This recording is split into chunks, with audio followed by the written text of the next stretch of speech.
See, because we got a lot of problem behaviors that have all been caused by white supremacy. See, when you destroy the family, you make it impossible for a man to support his family, you can produce any kind of pathology you want. We've got all kind of little children, 8, 9, 7, 6, 10 years old, engaging in all kinds of sexual activity. We got all kind of adults having sexual activity with little children. We've got everything because white supremacy made it. We have got to decide the first people on the planet were not put here to be kicked off. We're going to act some first world. We're going to act like the mothers and fathers of everybody on this planet, inclusive of the white people.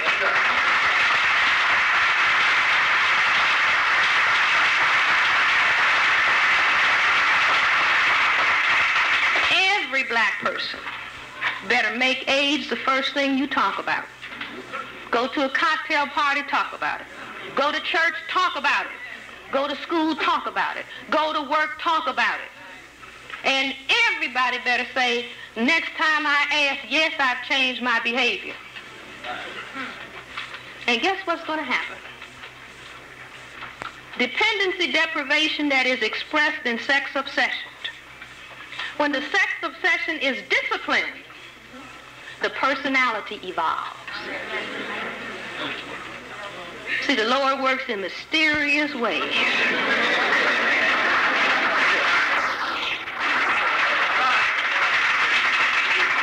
His, her wonders to perform. A whole world is going to open up to us because we were forced into self-respect, forced into discipline. Do you all understand me? Don't fool yourself. There's not even any such thing as safe sex. What's the condom's record for stopping pregnancy?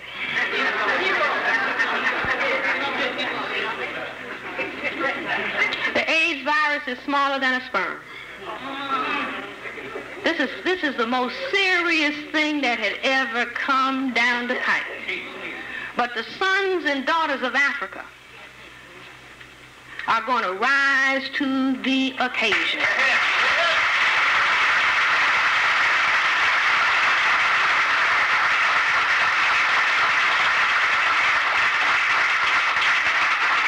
Get this message inside the prisons.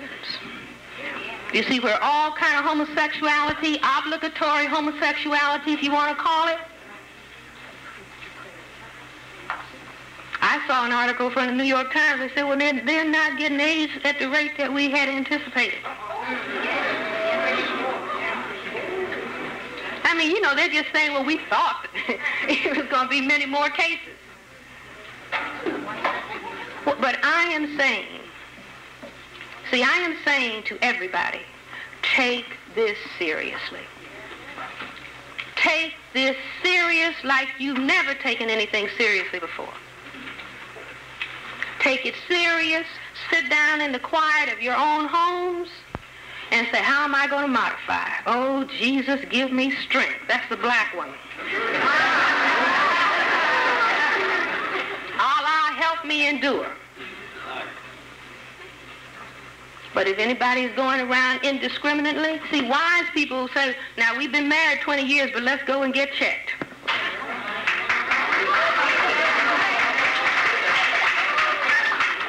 I'm not joking. Wise people, you meet a new person, be it male or female. Come on.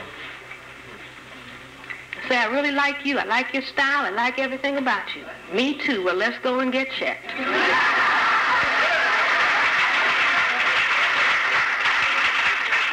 And we got to get a series of checks. Because you might have it and it might not be positive yet. So we'll get a series of checks over the next year, and if we're still talking,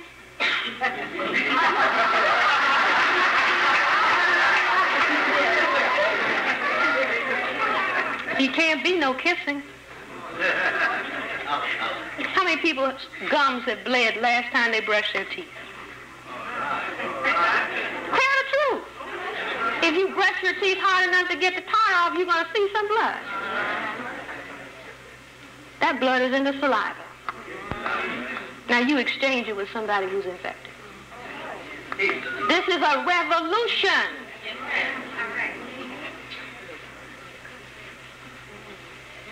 And when we come through this revolution, we are going to be at another level. Playing too long. Playing too long. So now the games of children are over.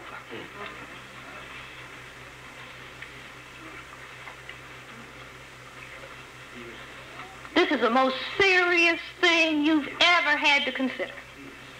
And people were determined for us to be ignorant and to be in the light. I didn't say dark, right? Not be informed. You make sure that this message gets all across this continent by next week. You make sure it gets all over New York by tomorrow. Because if I told a dirty joke, it will be all over 2 hours from the time we leave.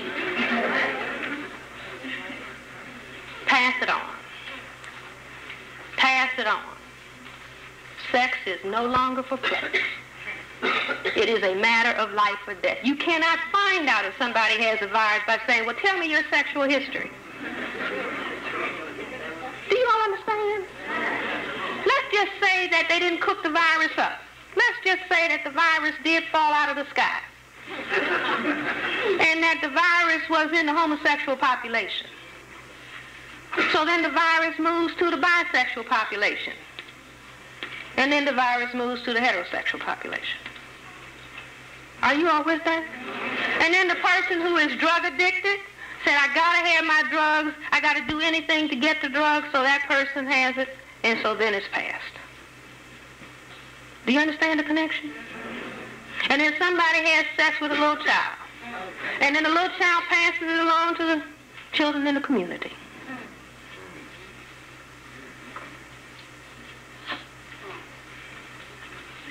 And all the songs are saying, do it to me, baby, do it, do it, do it, do it. Right.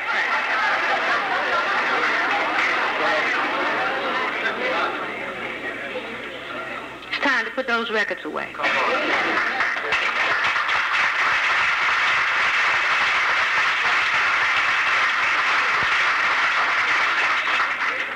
Better make the people who sing songs say, we're not buying any more records until you make some that are saying abstinence. I hear that. I didn't hear you say amen. See, I'm not talking, sex is magnificent. It may be the greatest thing that was created. So I'm not coming from a position of, I don't like sex. I like justice.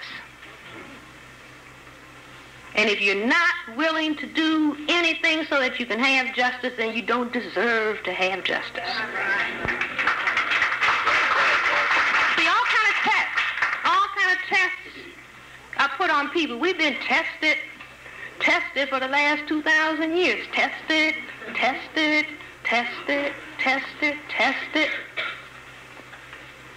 Because when the planet turns around right again, it's got to be some people who can ready to carry it.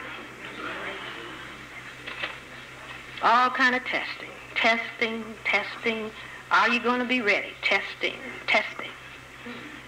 So this is just the biggest test, the biggest examination we have ever been given. See, I think that if the people can't explain why this is in this book with greater clarity than the gentleman was talking on Wednesday night on the television, that was confusion.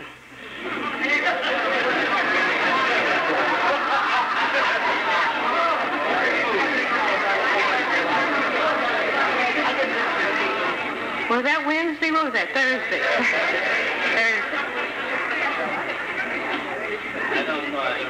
See, that will not count as an explanation.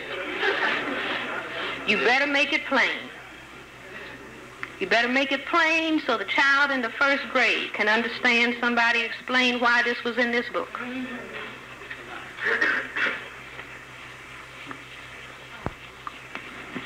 If they can't explain, then we're going to say, you don't have a right to speak. You don't have a right to guide any person, any place. You don't have a right to leadership because you have disqualified yourselves. See, it looks like to me, somebody said, well, if it was them, just them dying, they might get the point. So every general who is conducting a war says, how many of my own troops am I going to lose in this operation? So we make a calculation on the board and say, now what is our expendable population group? Right, we don't need the homosexuals. So that's our expendable population group. I would like to be wrong. But Hitler had already dealt on the homosexuals before he moved on the Jews. Read your history. They were in the concentration camps with pink stars. So it seems to me like maybe the same mindset is working. And if it's not correct, then they can make it plain. And if they can't make it plain, then shame on them. Because we are going to be moving.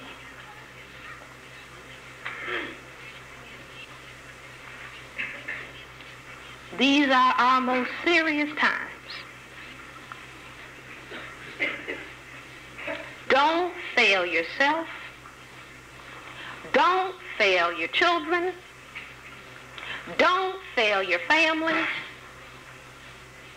Don't fail Africa.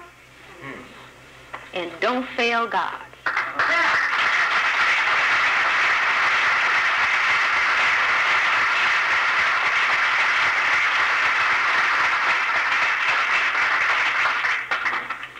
See, and you look at a map of Africa. Here's Africa. Here's South Africa. Isn't it peculiar that all the AIDS is right here affecting the frontline states?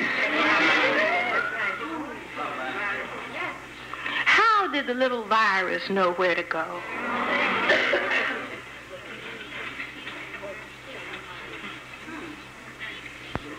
In the material that I'm going to give Sister Kepha, it's a speech that is purported that Botha gave to his cabinet. He talks about using chemical and biological warfare to maintain white supremacy.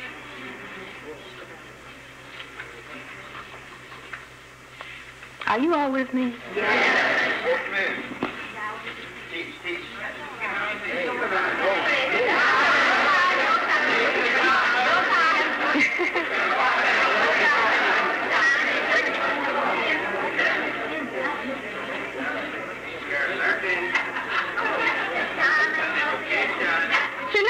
Let me just say some exercises for the people that think that they just can't do without. Brothers and sisters, really serious. See, just put it in your mind and see yourself walking around, dealing with whatever big thing has to be dealt with. See, just put it in your mind, envision yourself, well, sex is fine, but not under these war conditions. Well, isn't this surprising? I got some time now to go to the library.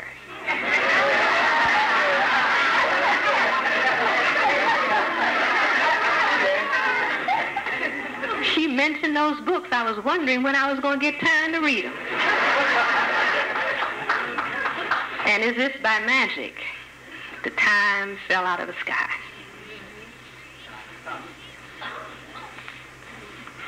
See, don't worry about making a whole lot of little children.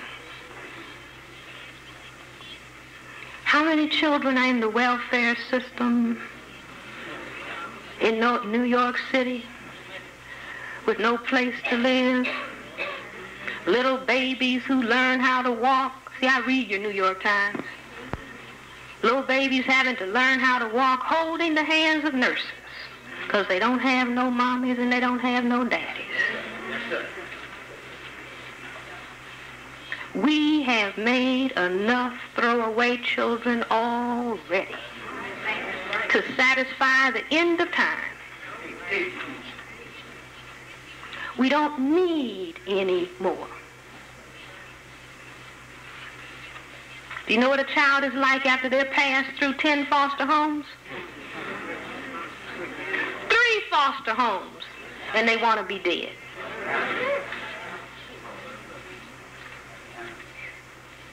So maybe now with age we have some time to reflect on it and to think about it. I did a little interview with Essence, supposed to be in the May issue. I said black women should be 30 years old before they had their first child. Black men should be 35.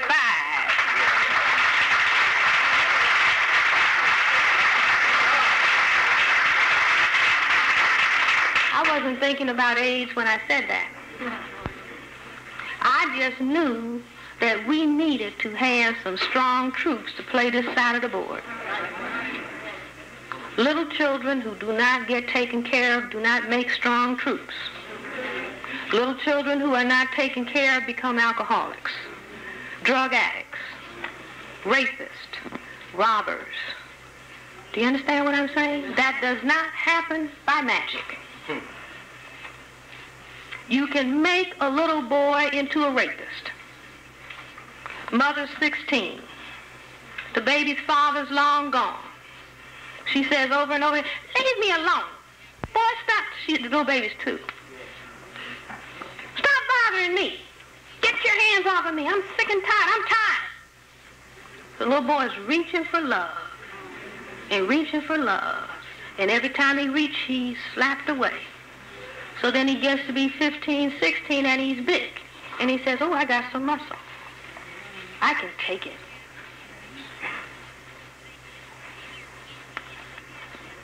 That's what white supremacy has created. Our responsibility is to stop complaining. We are giving up complaining. We are becoming scientific counter-white supremacists.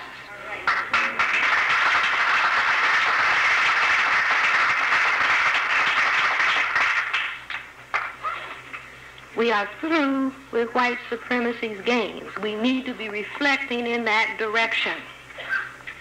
Every child that decides I want to have a baby is only saying, I want my mama. I didn't get enough lap time, and maybe I can satisfy myself by holding a little baby. But lo and behold, the baby gets 5. And then it gets 9. And then it gets 11, and it's out from under my control.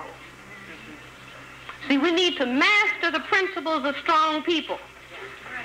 No teenage girl makes a man to stand on his feet. I hear that. Now, somebody can tell me, well, my grandmother raised mine. That's the grandmother.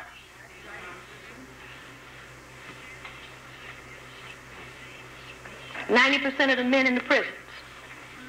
Mothers were teenagers when they started having children. Fathers were long gone.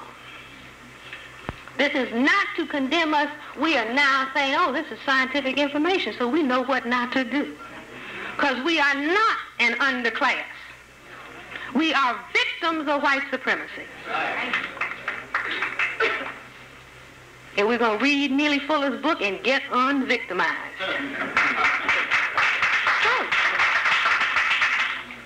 True. Neely Fuller talks about 4 things to do with time. Victims of white supremacy who are breaking the training. Number 1, constructive activity. That means sweeping the streets. See, that's how to combat AIDS, honestly. If everybody got a PhD in broom, Seriously. PhD in broom. The gutters are clean. There's no bottles on the street.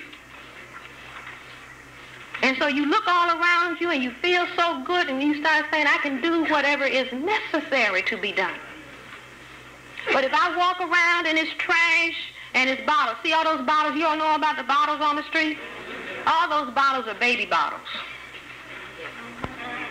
You know how a little 18-month-old baby drinks and throws a bottle on the floor?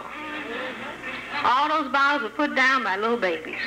They could be old, but they're little babies. All the trash was put down. Parents who didn't know how to socialize. So we are all going to go into training to get a PhD in broom. Because if the streets are clean, it's going to help us get over our depression. And if we get over the depression, we're not going to need the drugs. And we're not going to need the alcohol. And we're not going to have to try to keep returning to the womb head first.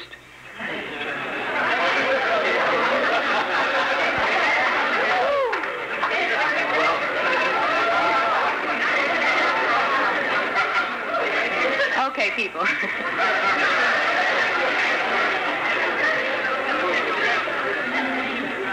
Constructive activity. Constructive conversation. See, like all the name calling? See, and all the perpetual being the jokesters. We're the jokesters. That's not constructive conversation. Constructive conversation is saying, now we got white supremacy, what are we going to do about it? What are we going to do about it in economics? What are we going to do about it in education, entertainment, labor law, politics, religion, sex, and war? Okay? Number 3, sufficient eating and sleeping.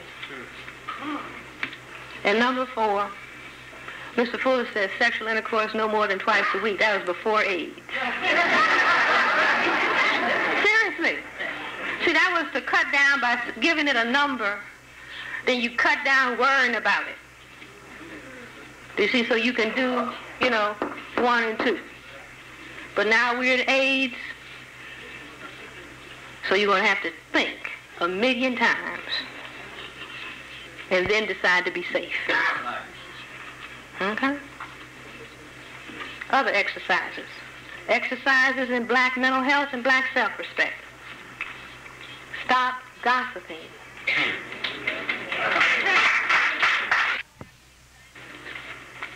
Call people by the names that they wish to be called. That means MF drops off. Okay? Stop squabbling with one another and calling in the racists to settle it.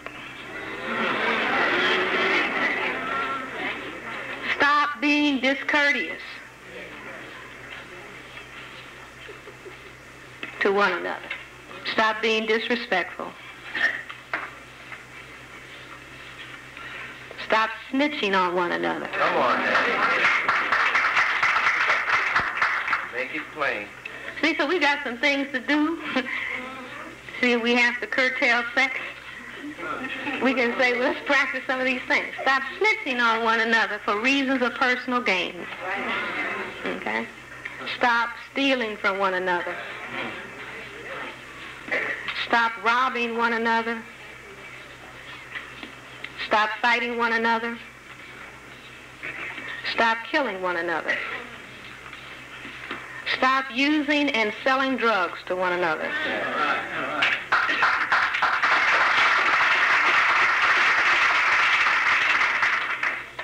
Stop throwing down trash where black people have to live, work, and play, and little black children have to move around. Get the glass up off of the street.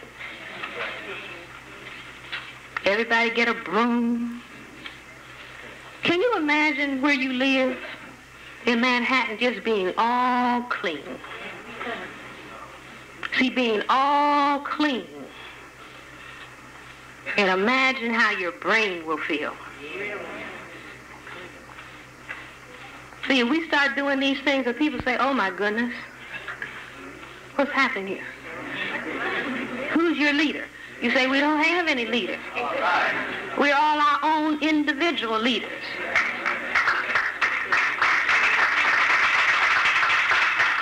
But we have a common objective. The objective is the elimination of white supremacy, which is the establishment of justice for the purpose of having peace on this planet. That black people are deciding now that they are going to have justice and peace, which means stopping this foolishness. Chemical warfare, biological warfare, turning the behavior around of the people who think that way. But a picket sign doesn't turn it around. No. At all. Your behavior turns it around.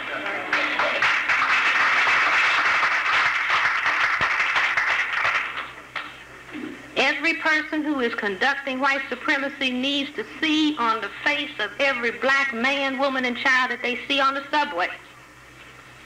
Not anger, but the determination to eliminate foolishness. You see, and then they will start, oh goodness, I think we can get things in South Africa straight. Well, we got 3 vaccines now. 25 drugs. Do you understand what I'm saying? You know how a long time ago, at least the old people used to look at you when you were being foolish? See, they didn't curse. They would just put that serious eye. And your behavior would line up in a minute. See, and as quiet as it's kept, the white population are our little orphan children. Black people, the white people have now finally come to the conclusion that black people were the first people. See, they put it in their newspapers now that black people were the first people. They would probably like us to be running around, you know, kind of half primitive, but we weren't that.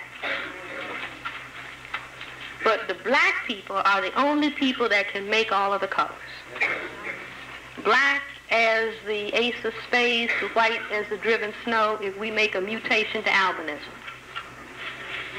See, just like a black rat can make a white rat. If they produce a mutant. So black people thousands of years ago put the little mutants out.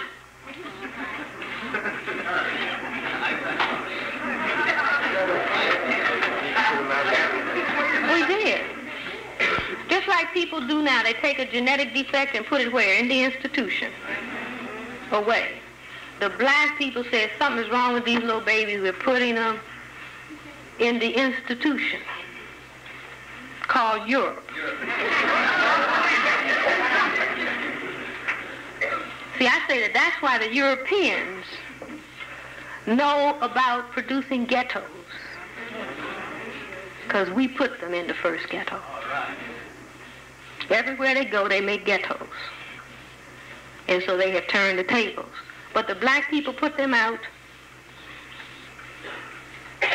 And then after they stayed up there a long time, with the mythology that Romulus and Remus were the founders of Rome. But what were Romulus and Remus doing? Sucking on a wolf. Get the picture? Here we are in Africa, the first people, the first civilizations. Then we made these albinos and chased them out. So they are in Europe, which is just right across the street from Africa. These little countries up here. So they went up there.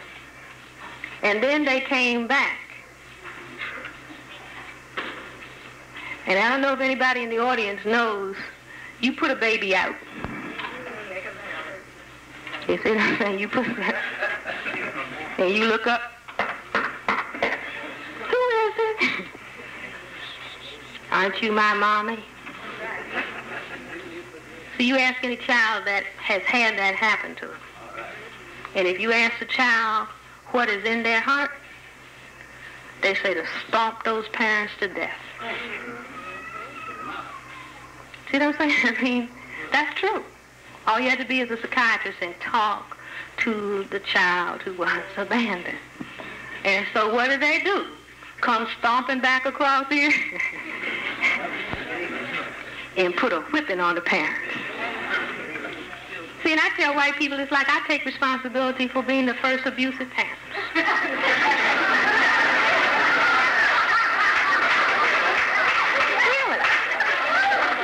See, that's mental health when you can fess up, seriously. Yes, we did that. And so you all have come back here. First of all, we sent you up there and didn't send any home training with you. And so you didn't know how to bathe. You didn't know how to do anything. And we did try to finally, when you came over here, teach you a little something, but we didn't know that something else was on your mind. And so when you got strong enough, you marched right back in here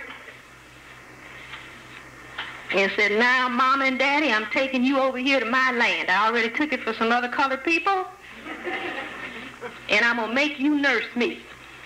Now you're going to take care of the little white babies. You're going to put those little black ones out in the field, and you're going to clean me and nurse me and take care of me, and I'm going to live off of your back. Does that add up? So we can tell them, we see how it started. We take responsibility. Now you have made a mess. See, now all the little black children are orphans. It's called foster care. It's called adoption. They got big books with all these little black babies in. The little books go all across the country. You think you want that one? Yeah, I got some porno movies to make. I think I can use these 6. You don't believe it?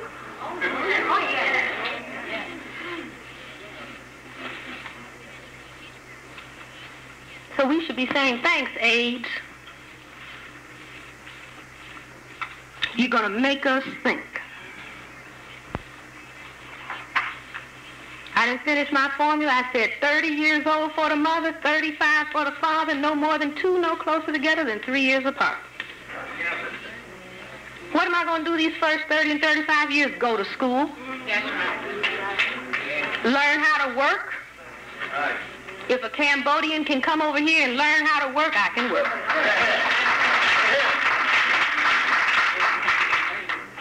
I'm serious. See, because what? They said, no, we're going to put you out of operation. That's the white side of the chessboard speaking to the black side. You did this to us, fine, we're going to do this to you. So no, it's a whole lot of stuff that now we got time to think about, thanks to AIDS. A whole lot of stuff, because see, if you don't start thinking now, you're going to be dead. It's as simple as that. It is as simple as that, and it is not going to be a pretty death. So we got a lot of time to think and reflect. This is serious. Think about these little children that are down in the welfare offices on a desk because there's no place for them to stay. So we're cutting that foolishness out. See, I'm proposing, maybe the mayor wants me to be a consultant here.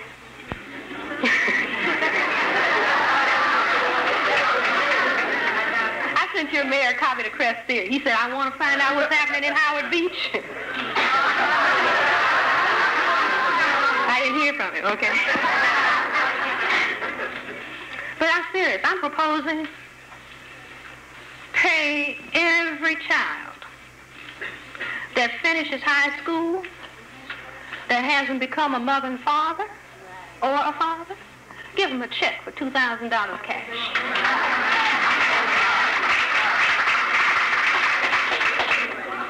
Let them take it to Chase Manhattan or whatever. Who? Is that the black?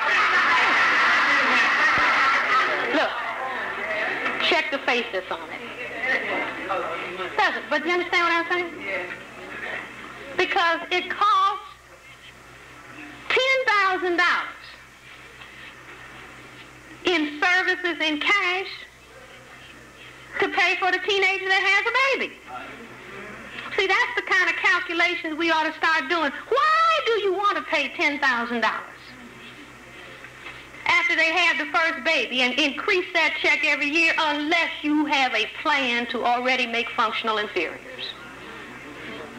Telling all these little teenagers, yes, you can be a parent. Now come on to my class. You can't teach a child to be emotionally mature. You cannot teach it. There's no way somebody 23 years old is going to take care of 4 children and keep them out of the prison and offer drugs. It cannot be done. It's a mathematical equation. So if somebody says, no, we can't pay them $2,000 not to be having these babies, say, well, you must be practicing white supremacy. That is about creating non-white functional inferiors, where you are rewarding people for making a mistake. Give all these black men who are unemployed, put them on the WPA. Let them clean, let them build. Or would you rather pay $25,000 a year for them to occupy a cell in a dog pen? If you'd rather do that, then okay, I understand you must be practicing white supremacy. So we have to figure out how to do it without your help. Do you understand what I'm saying? You know, people are paying. I was at a conference because I work for the city government, psychiatrist in a program for emotionally disturbed children. I was at a conference, a meeting. Here's a mother and a father, black, and 4 little children in foster care. The mother was retarded. The father was immature. He didn't ever have a mother and father. Grandmother raised him, tried to. Not bad people, victims of white supremacy. So we were talking, the conference was called with the mother and father, and all these people, social workers, different people, all around the conference table, deciding what to do. It was 17 people. 17 people!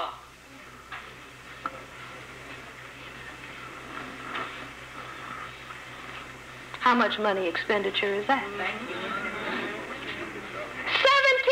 people!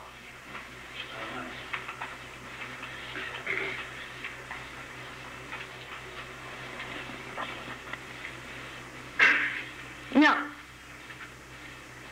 Pay them to have some sense, which is like paying them to understand white supremacy. Do you all understand what I'm saying? That's not an answer. But like I said, if they're not paid, we have to do it anyway. We have to develop counter-racist formula. This is a counter-racist formula because we're not going to have any victims of white supremacy. I'm sick of seeing IQ 70.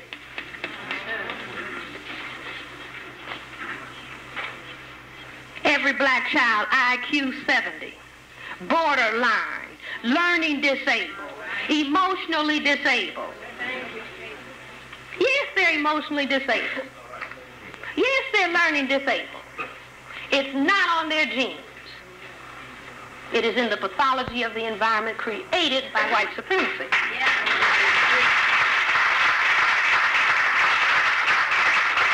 The way to counter the environment is to learn what white supremacy is and how it works, and sit on your side of the chessboard and develop tactics and strategies for change. White supremacy is not going to commit suicide on itself. Not exactly, not consciously. One can say if they fixed up AIDS, they're doing it, though.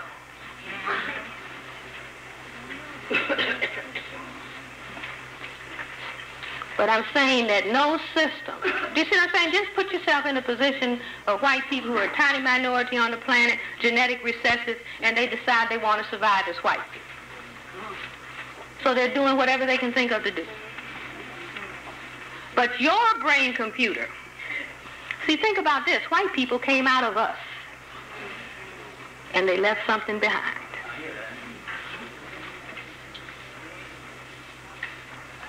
What they left behind is what they seem to be afraid of. If they weren't afraid of it, they wouldn't try to stop it from developing.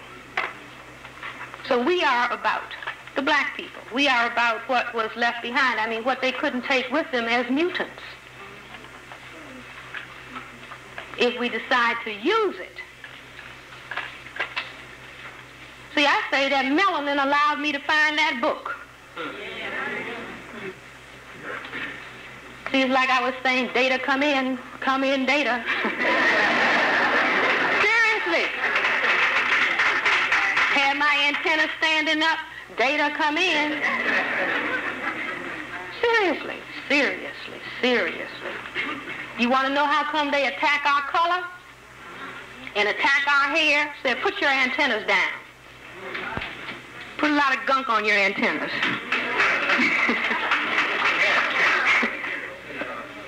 I'm serious. See, they attack our hair. A lot of times you can understand your enemy. The enemy says, I can't stand their color. They're talking about a powerful black pigment that can bring in energy from all frequencies. And if you really get into self-respect, you can send energy out. They can make a laser, maybe we can make one. See, we may have to gather up all the real black people. Come on in. Seriously. See, I had this vision. I can see somebody needs to make a movie. And they got these real cold black people. Just think about it. Walking around real dignified. Boy, oh boy. Do you see that thing? What is the most powerful thing that they have labeled in the universe? The black hole. See, just like just us, Jesus says just us. You cannot deceive. You see, even when you're lying, you are covering up the truth, and somebody knowing how to go and look at the lie can see the truth. You see, where they try to say that black is weak and this and that and the other, and then they go over and label the most powerful thing in the universe, a black hole. See, where that absorbs all of the energy, can gather up all of the data. Now, what if our black worked just like that? I'm telling you, that's how I found this book.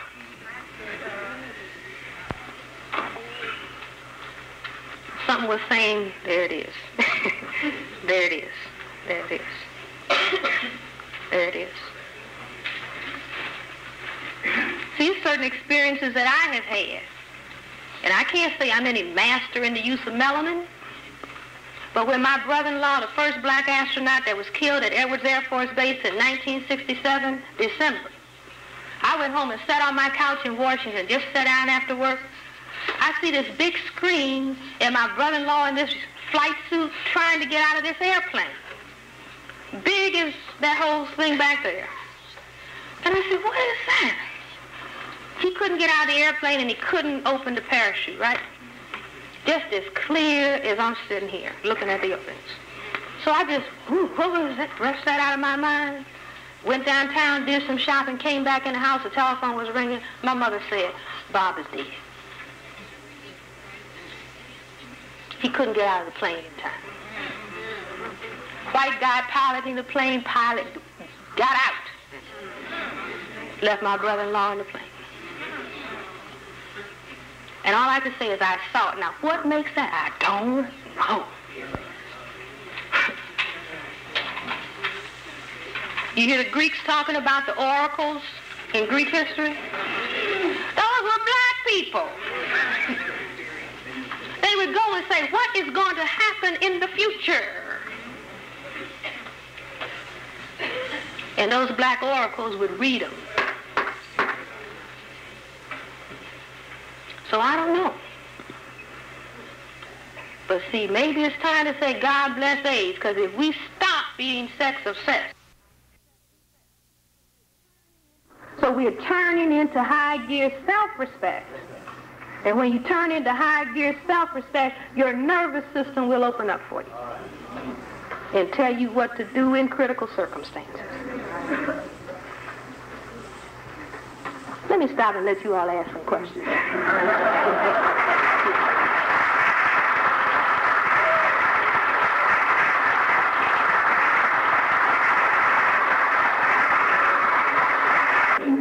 Please, can I ask everybody to please give respect to the people that are asking questions?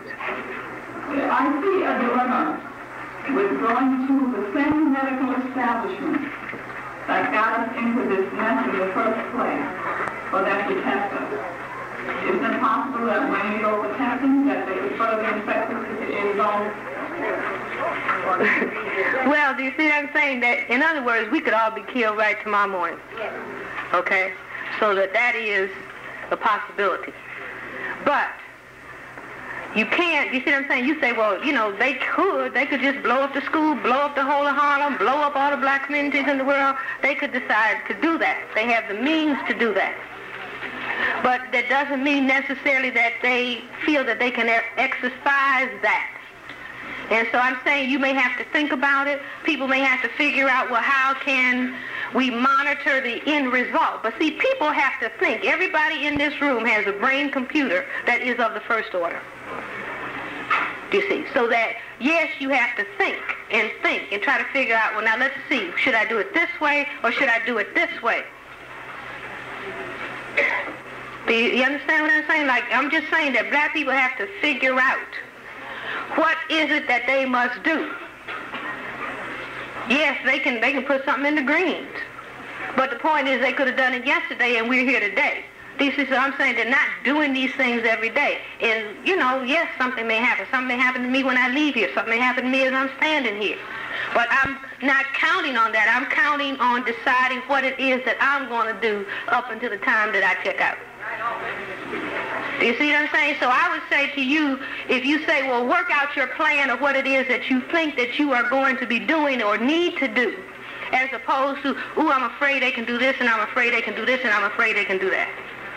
And ask for guidance by tuning into your self-respect. Okay? Fine. Yes, sir. My thanks for a beautiful lecture. And I was following a group of doctors that from France went to Haiti in the World War 7, and it was supposed to be a public report. I didn't see that report yet. Also from the Atlantic Center. And they have made emphasis on the immune deficiency and the T cell and the internal organs from the different point of view. I wonder if you have any. Can somebody ask the people outside to please keep it down? Go ahead, I'm sorry. I was wondering if you could elaborate on the immune system, the T cells, and the enzymes, what kind of damage that it does to the internal organs. Okay, well, let's see, we're in the first grade. Let's keep it very simple. The AIDS virus destroys the immune system throughout the body so that it cannot fight disease, and so all different kinds of things can happen on the basis of the immune system being knocked out, leading to death. Do you see that? Now, that's critical to keep it simple, because a simple message has to be passed on. See, if you get it all elaborate, you see, you can read and get all the elaborate stuff, but it's only 10 people in here that modify their sex behavior. So I'm saying keep it simple. The virus can be passed on. It can be passed on through sexual intercourse. It's in the semen. It's in the vaginal fluid. It can be in the blood, in the mouth, and in the saliva. Do you see? Tissues and that kind of thing. Do you see? So if anybody is sharing needles, they could possibly have it and pass it on. So keep it simple. It destroys the immune system, and that's the way that it causes death. Thank you. You're welcome. Yes, sir. You're welcome. It's really amazing hearing you speak on the topic of AIDS, because I remember in Time magazine, I was reading an article that was totally, it was referring to heterosexual modifying the sexual behavior. And interestingly enough, there was another article in the same magazine speaking about AIDS and infection in the African people. In this particular article, they have marked and they call it the AIDS dump, showing Uganda, Tanzania, etc. Okay. And as you referred to on one of your lectures before, you put something to me I kept in my mind, and you said, why? Why is it so prevalent in Africa? I said, let me go and investigate it a little further. So I went and I started doing some research in the library here for Newsweek magazine in 1983, who published an article saying this was a man-made virus. I said, wow, this is interesting. Our argument was between English scholars that the Soviet Union was accusing the United States of releasing this virus. And he would say no, it was the Soviet Union that did it.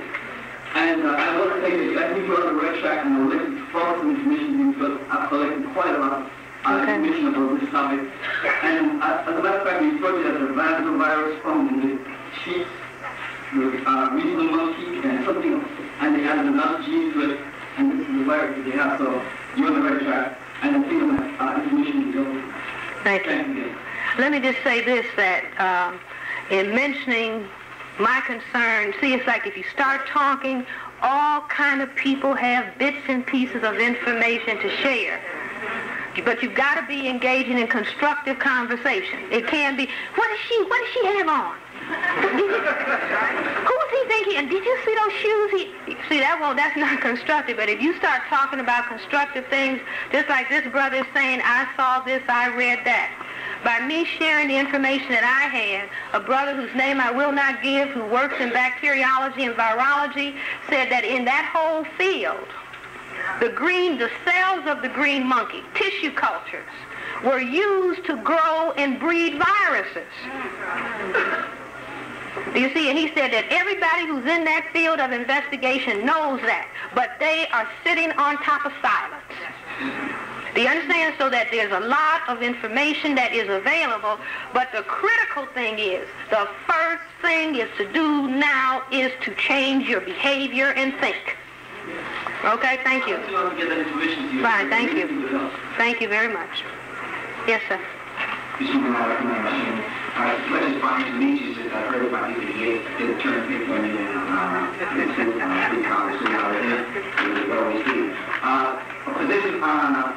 friend of mine were discussing the very moment that the sister came here to speak up about the death of the brother.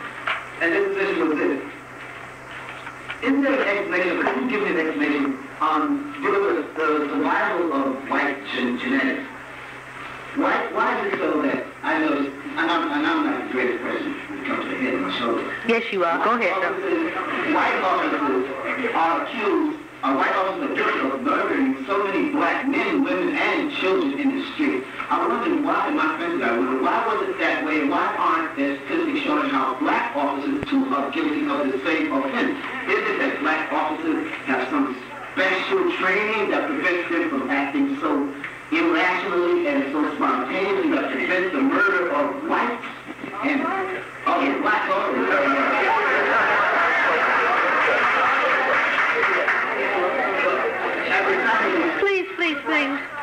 Please. At the time of the discussion with my friends, I was not privileged to what you just told me today about the genetics, the survival of white genetics, and that this is the reason. But I wonder if you can speak on that for me, please. See, I got to do one at a time, because I don't know if you were here earlier, but I said the problem is white genetic survival.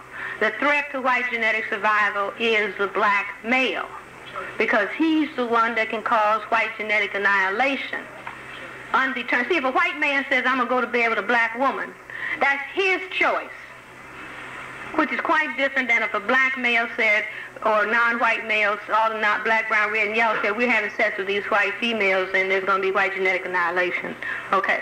So that the white male at the subconscious level, the white collective, looks at the non-white population and the black population in particular, because black has the greatest genetic power.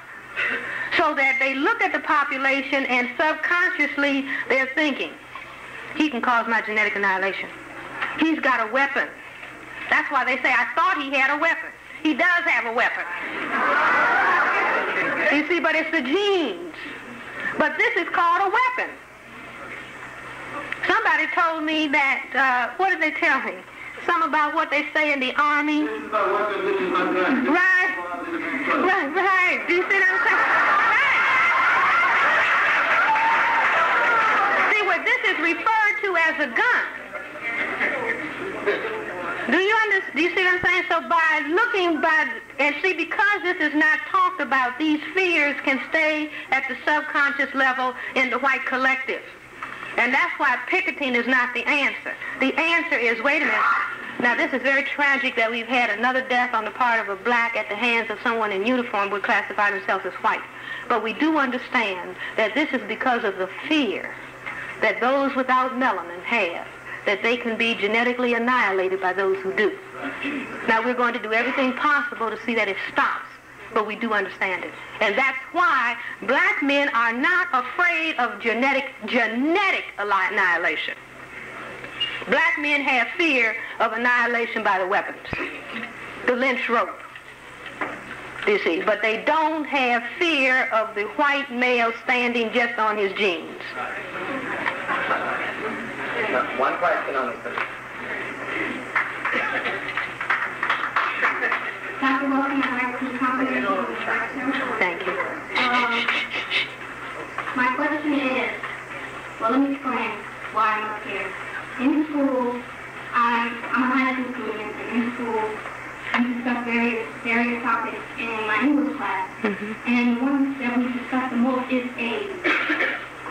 And my teacher tells the class that AIDS came from, or was originated by, an African, or, an African man, male having sex with a monkey? With a monkey.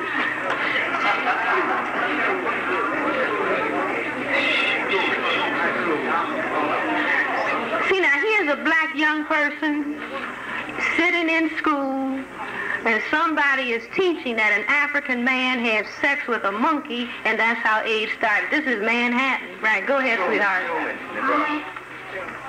I always knew that was a fallacy, and I'm not sure whether any of my classmates, black or white, knew that it's a fallacy or that it is insulting black people or African people.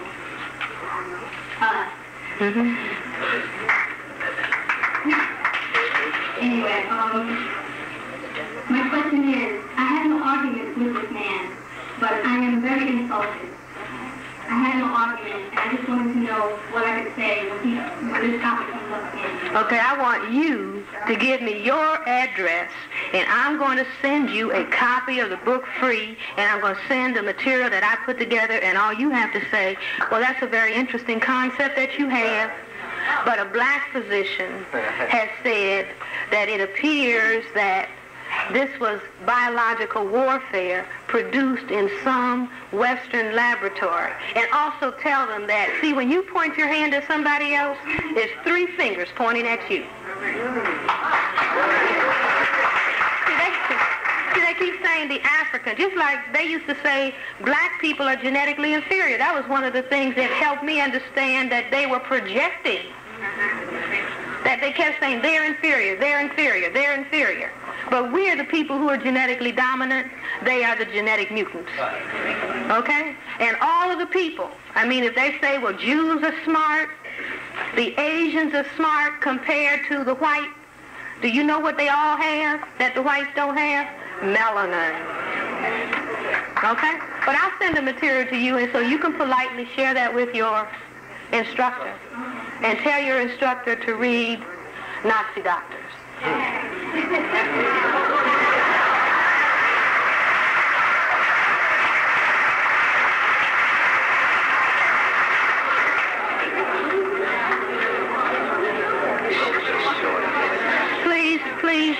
Please. Yes, sir. My question is AIDS white supremacy ultimately the weapon in the West and the East as it relates to behavioral modification and control? And how can African scholars begin to use the term white supremacy and discard the term racism, since there is no racism in the constitution? Okay, I think that the last part first, that we have to practice discarding the term racism. See, you use racism and they play with it so much so they can say, oh, you're talking about black racism or white? Say, we're talking about white supremacy. What anybody else is talking about, they have a right to talk about. We are talking about white supremacy.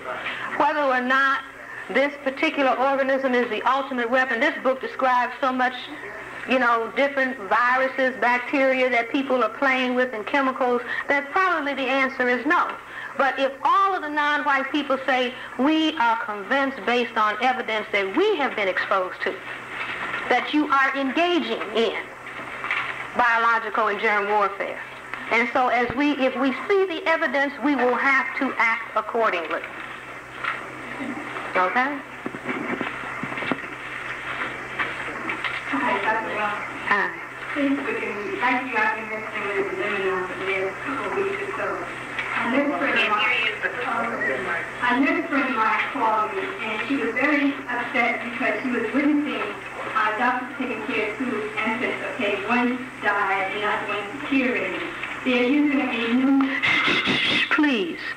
They're using a new respiratory machine called SPADE, S-P-A-D-2. Are you familiar with that? No, I don't know that. Okay. She did research on it, and she was looking at the adverse reactions of it. Just as you say about the AIDS and how the immune system is knocked out, this drug that they're using via this small machine seems to be doing the same thing to the baby. And I turned it over to two lawyers. I turned it over to Dr. King last week because as I said, I feel like I've been in some nightmare that I can't wake up from. So I'm sorry I didn't bring it with me tonight. I talked for you because after hearing what you said, after hearing what Dr. King said, I didn't know that I had done research myself. I had come to the conclusion that, no, this is somebody, if you can project what's going to be happening 10 or 15 years from now, it means that you must have some control over it. So then after she brought me that information, and she had did her research and I did mine, it seems to support everything that's being said now. But I want to say to everybody here, especially the parents who are taking their children to these hospitals, be very, very careful with these babies, especially the ones that you're taking in there for bronchitis, pneumonia, or anything of that nature. This medication that they're using in this hospital now has been tested on rats, monkeys, baboons. It's not the immune system is not, if the baby does not submit to this crisis, then unless they die. So I first suspect that in the long run, you can cause infertility, cancer, genetic mutations, all of this kind of stuff. This doesn't sound like an antivirus to me. It sounds like something that's being put into the baby's system or children's system. And the name SPAG stands for Small Particle Aerosol Generator. Now, on this particular unit, after they had used this unit, okay, so supposedly the guy who was using it said there was a defect in this medical pharmaceutical person, that there was a defect in it and that she was to throw it away. Don't throw things like that away if you find a defect. You can ask the company to try to see what's going on with it. So again, just want to let you know, I have to get this information to you so that I can try to get some clarity. Okay, let me say this, that there's no way in the world that I can solve every problem. Do you see what I'm saying? There are a lot of black physicians who are here. I would say go to some of them, find something that you can sit down and talk to. Do you see? One or two people engaging in constructive conversation or meeting. Do you see what I'm saying? To sit down and to explore and to talk. And you can even go into hospitals, get a group of people. I'm not talking about No. Say we have some concern about medication that's being used. We want to know, is this research, is the research being done here on these children? What's the outcome of the use of this? That's what we're doing now. We're trying to put the coming together and we're getting the doctors involved and we're trying to get to as many medical people as we can. We don't have more expertise that we have, okay? See, but the most important thing, and I'm talking to you as well as I'm talking to myself. See, we don't want to think about it. But this is Lebanon. Do you see, the shock that we get is because we want to play, and then we're shocked when some shells go off. Do you see? But it's like we must, white supremacy is war against non-white people. And that's why it demands that we stop behaving like children and get on the case, every single one of us. Don't say, well, we're the leaders, you know, or somebody said, let Francis Welsing. No, I'm not the leader. I'm a victim that is simply sharing ideas with other victims. Okay? Thank you.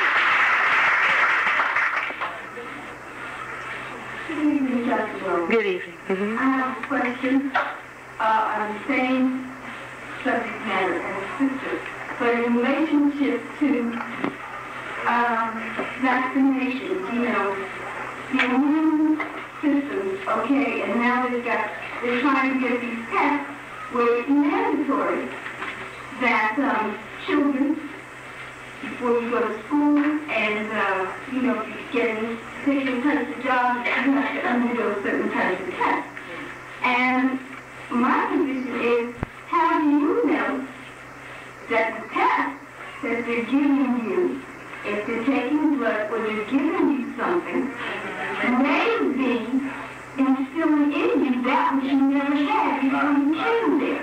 Well, see, you may have to find yourself a black doctor when you look at the patients who go to that doctor, are they still walking around and looking healthy? Then you go to that person.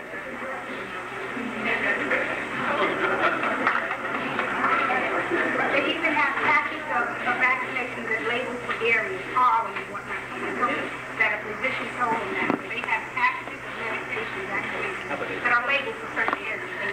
See, I would say that anytime something comes like that, you say to the person, can you show us? Do you have any examples to show us? Do you see, instead of people doing the boogaloo or whatever dance is current, say, well, we need to sit down and maybe write a little letter to the, whatever the black papers are first, and the white papers, and just move the information around and say we want to understand it. If we can't get an understanding, do you see, we'll say, well, you know, this is some form of white supremacy that is being kept secret. You see, but you begin to be more informed. And see, you don't fight a war by walking around, oh, what they're going to do now? You don't fight it like that. So you know the war is on, just like the people in Lebanon. It's little children dealing with Lebanon. The Vietnamese children had to deal with Vietnam, and the grown men and the women too. This is Vietnam right here by other means. This is Nazi Germany by other means until proven otherwise. You see, and we cannot be walking around like scared little children. And the answer is not, okay, you better not. That is not the answer either. You see, but by sitting and discussing, all these things that come up when I'm discussing should come up every time black people sit down. Turn off that music. Unless the music helps you think constructively and creatively about white supremacy, it is noise. Okay?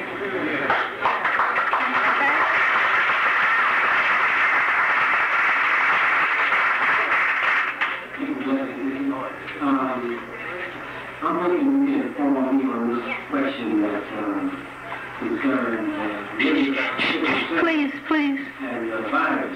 You heard you talking about that, you talking about the voices that are directing your activity. And this is a nightmare of some that affects my family. You lay around virus and it will sell. And you might be aware that back in 85, there was some epidemic going around the country, cheese and watermelon. About what now? Cheese and watermelon. It was contaminated back in summer of 85, that period. It was some virus, germs, and everything that just started in large sections of cheese and watermelon, rather than these two things. And my niece, she had, what we were instructed was, she had succumbed to some germ. She had what? Oh, succumbed. And they said it was, the big cases that I know of, like, they always say it's all resulting in death of young black girls. And it's something that we living with a young child at 9 years old, never took a day of her life. very healthy. Went up to Rochester, New York, and she was on vacation, to my brother's house in Rochester. And we can also show that she passed in 2 days' time after the days there was some kind of flu contamination that triggered a virus that triggered sickle cell trait, a lazy trait. Likewise, situation that happened sometime, that took place in July. And Los Angeles, my brother's family in Los Angeles, there was a similar incident that took place called the death of a 19-year-old black sister, and a similar situation. The thing that comes back after the autopsy indicated was, again, 3 days or so in coma, and person deceased. A virus that is triggered, that triggers a latent sickle cell trait. Not that you have sickle cell, it's never triggered by sickle cell. Likewise, last year I found another person, a friend of mine, whose sister passed. Same way, 3 days.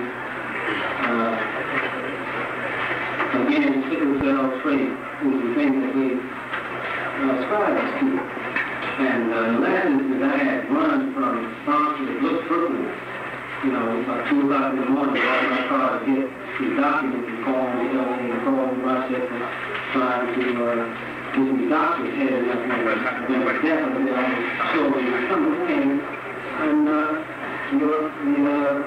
coroner's report is that this is something that's personal, they don't know what it is. People go through shock, coma, and it's only after the death that they can some materials concerning the virus, in your case, you're saying the AIDS is popular, I think it's AIDS, but AIDS is being referred to as a combat, maybe just you never know. Brother, that's a very important statement. Now, I would just say if you have, documented that, I would recommend that you maybe send a letter to Dr. Roland B. Scott at Howard University Sickle Cell Center and ask him whether he is knowledgeable about anything, that sounds like some kind of form of acute encephalitis or something like that that may be affecting people who have sickle cell trait, and ask if he knows anything about it. If he doesn't, you might ask other pediatricians that are around. But let me read you something.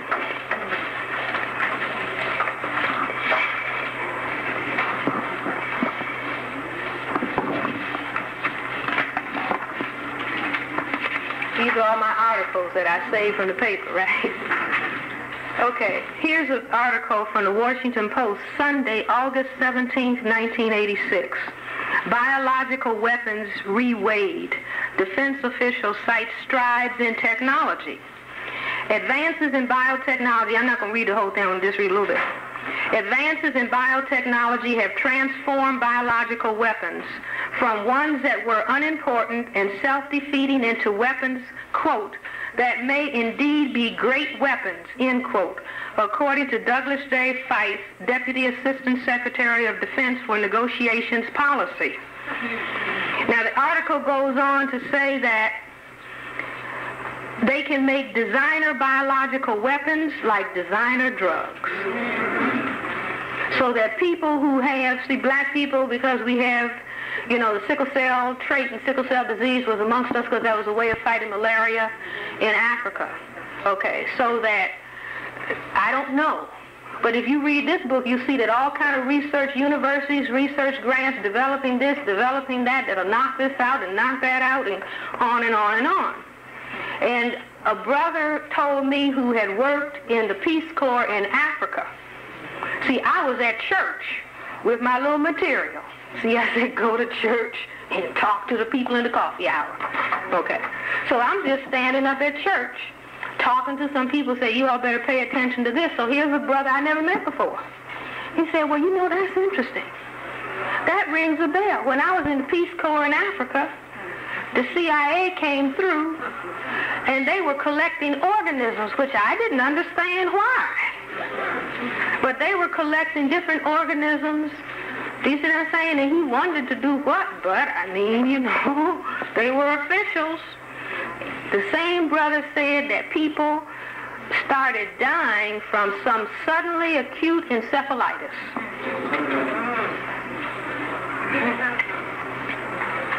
So I'm saying the point is that it's in the papers. You see, it's in the papers. I gave it to Sister Keffa, and they can Xerox these articles that I've just accumulated over time.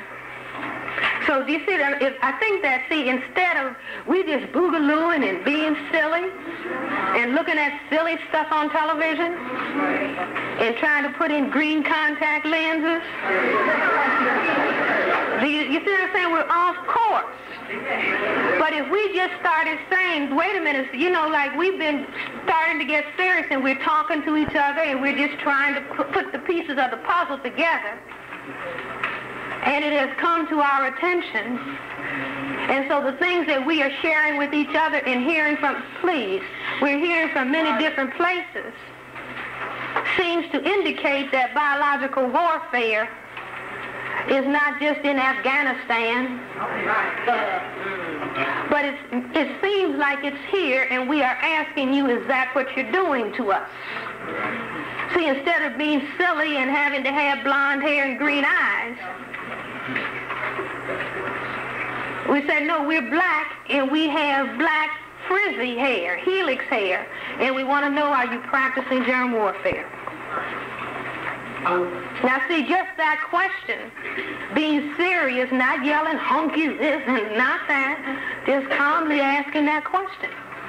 Says, well, wait a minute, these people are waking up. I mean, maybe we better hold off. It's just like I said about AIDS. I told the people, I said, like I said before, if this is correct, they're going to jump out in a couple of days with the treatment.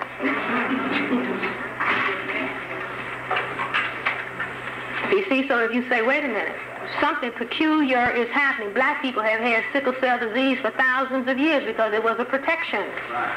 Now, why are we having, but see, if we don't communicate, if we don't talk seriously, see, you could be saying to me, hey, baby, and I could say, hey, you sure look good. Come on, let's, you know. But no, we're talking, well, wait a minute. This is what I noticed in my family. This is what I heard about some neighbors. This is what, now I wonder what is the meaning of this. That's when the serious information comes out. So I'm just saying, follow it and record it. Don't dismiss it. If you see anything peculiar, take out a piece of paper and jot it down. Share it with other people. See if you can get further information about it. And I say that black people ought to take the position that people who are concerned about maintaining white supremacy seem to be using biological and germ warfare until proven otherwise.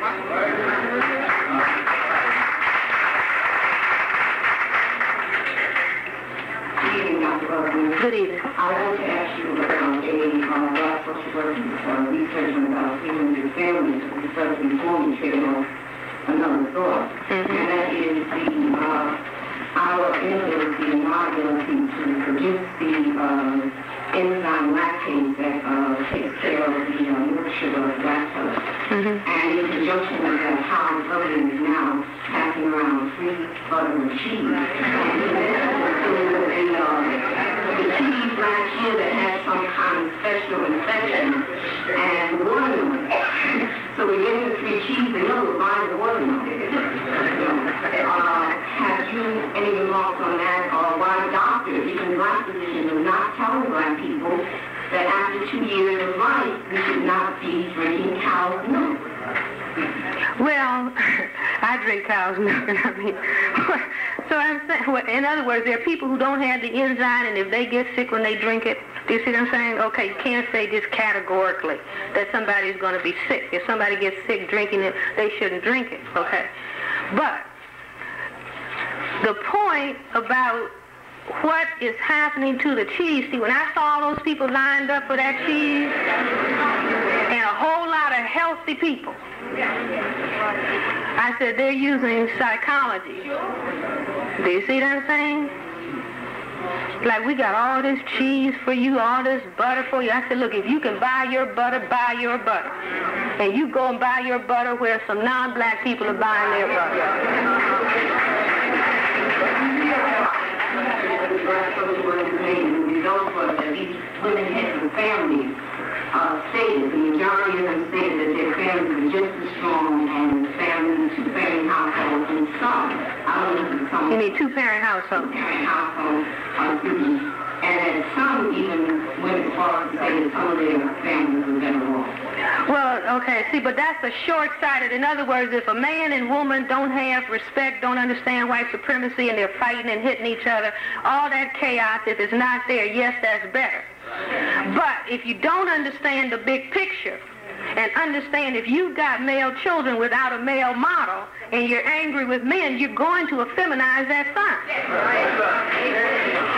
You see, so black people have to have it. No, a man and a woman constitute family, and we know that from our history in Africa.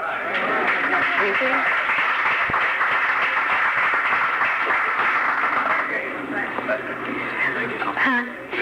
That's it. Ladies and gentlemen, thank you.